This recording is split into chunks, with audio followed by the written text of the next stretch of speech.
বাচ্চা না হওয়ার কারণে স্বামী দ্বিতীয় বিয়ে করেছিল। প্রথমে আমি বিষয়টা মেনে নিয়েছিলাম, কারণ সমস্যা আমারই ছিল, আমার বাচ্চা হচ্ছিল না। কিন্তু দিন যত যাচ্ছিল ততই যেন আমি বিরক্ত হয়ে যাচ্ছিলাম, কারণ আমার সাজানো গোছানো সংসার সে এক এক করে সকল জিনিস উল্টাপাল্টা করতেছিল। তারপরও আমি সহ্য করেছিলাম, কিন্তু কি জন্যে জানি এমন একটা সময় আসলো তারা দুইজনে আমার সামনে দাঁড়িয়ে কথা বললেও আমি সহ্য করতে পারতাম না। তারপর সিদ্ধান্ত নিলাম আমি তাকে ছেড়ে চলে যাব। সেটাই করলাম। বাবার বাড়ি মিরপুর, আমি মিরপুর চলে আসলাম। তারপর 3 বছর চলে গেল। তবে আগে থেকে আমার একটা অভ্যাস ছিল, প্রতিদিন সকালবেলা হাঁটাহাঁটি করতাম।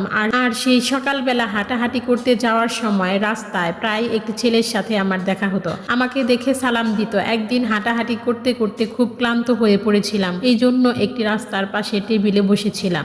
ছেলেটি আমাকে সালাম দিয়ে বলল, কোনো সমস্যা আপনার? না, তেমন কিছুই হয়নি, একটু ক্লান্ত লাগতেছে। ছেলেটি সাথে সাথে 5 মিনিট দূরত্ব গিয়ে একটি দোকান থেকে 1 বোতল পানি এনে দিয়েছিল। ছেলেকে জিজ্ঞেস করলাম, তুমি কি করো? ছেলে বলল, তেমন কিছু করি না, লেখাপড়া শেষ করেছি, চাকরির জন্য চেষ্টা করছি, পাশাপাশি টিউশনি করছি। তারপর ছেলের সাথে আমার রাস্তায় প্রায় কথা হতো, আর আমার জীবনের গল্প আমি তাকে শেয়ার করলাম।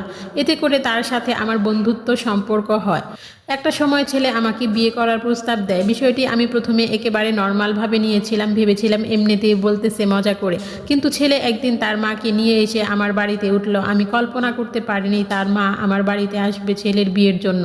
ছেলের মা আমাকে এসে বলল, আপনার জীবনের সব কিছু আমি শুনেছি, আমার ছেলে আপনাকে পছন্দ করে, তাতে আমার কোনো সমস্যা নেই। তারপর আমাদের দুজনের বিয়ে হলো। কেটে গেল 4টি বছর। তারই মাঝে আমাদের একটি কন্যা সন্তান হয়েছে, 1 বছর বয়স। এখনো খোঁজ নিয়ে জানতে পারি আমার প্রথম স্বামীর এখন পর্যন্ত বাচ্চা হয়নি। আল্লাহ কখন কার ভাগ্যে কি রেখেছে আমরা কেউ জানি না।